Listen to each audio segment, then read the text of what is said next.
Radhe Radhe everyone friends. जिस प्रकार मकर संक्रांति पर दान दक्षिणा, गर्म कपड़े और घर में यूज़ होने वाली वस्तुओं का दान का महत्व बताया गया है, वहीं पर कुछ कहानियों का भी बहुत अधिक महत्व बताया गया है। अगर हम मकर संक्रांति पर इन कहानियों को सुनने का नियम उठाते हैं, ये कहानियाँ भी उतनी ही पुण्य फलदायक होती हैं, तो इन्हें ज़रूर से सुने। तो मेरे चैनल पर कहानियों की वीडियो अपलोड है, आप ज़रूर से सुने। बहुत समय पहले की बात है। भगवान श्री राम अपने राज्य अयोध्या में धर्म पूर्वक शासन कर रहे थे। मकर संक्रांति का पावन पर्व आने वाला था और अयोध्या में इस पर्व को लेकर बड़ी धूमधाम थी। चारों ओर उत्साह का माहौल था। लेकिन एक दिन एक रहस्यमय साधु अयोध्या पहुंचे और राजा राम से मिलने का आग्रह किया। साधु ने श्री राम से कहा, हे राजन, मैं एक गूढ़ रहस्य मैं लेकर आपके पास आया हूँ। मेरे तपोवन में पाताल लोक का द्वार खुल गया है और वहाँ से असुरों का आतंक बढ़ता जा रहा है।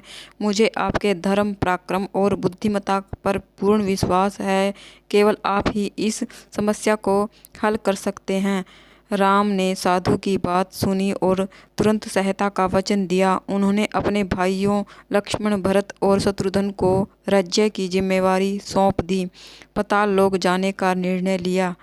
साधु के मार्गदर्शन में राम पाताल लोक के द्वार पर पहुंच गए। वहां उन्होंने एक बड़ा पहाड़ दिखाई दिया, जिसके पार किए बिना पाताल लोक में प्रवेश करना असंभव था।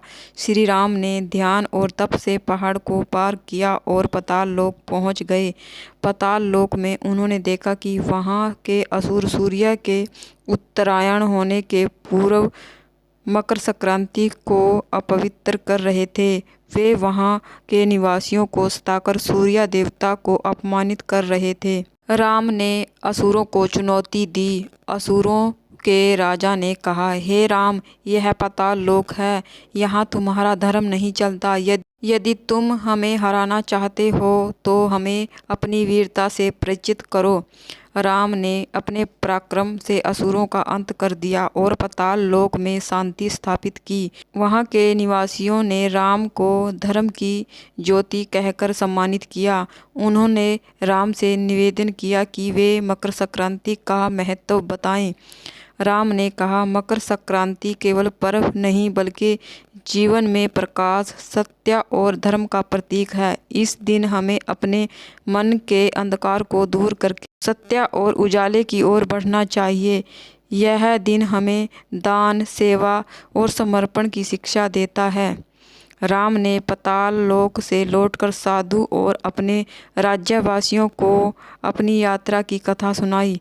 अयोध्या के लोगों ने मकर संक्रांति को और भी उत्साह और श्रद्धा के साथ मनाना शुरू कर दिया। इस कहानी से हमें यह शिक्षा मिलती है कि धर्म, सत्य और साहस की किसी भी विपत्ति का सामना किया जा सकता है। तो फ्रेंड्स, ये थी मकर संक्रांति पर सुनी जाने वाली राम के धैर्य और पराक्रम की कथा। ये कथा हमें मकर संक्रांति पर ज़रूर सुननी चाहिए। इससे हमें बहुत ही पुण्य फल मिलता है।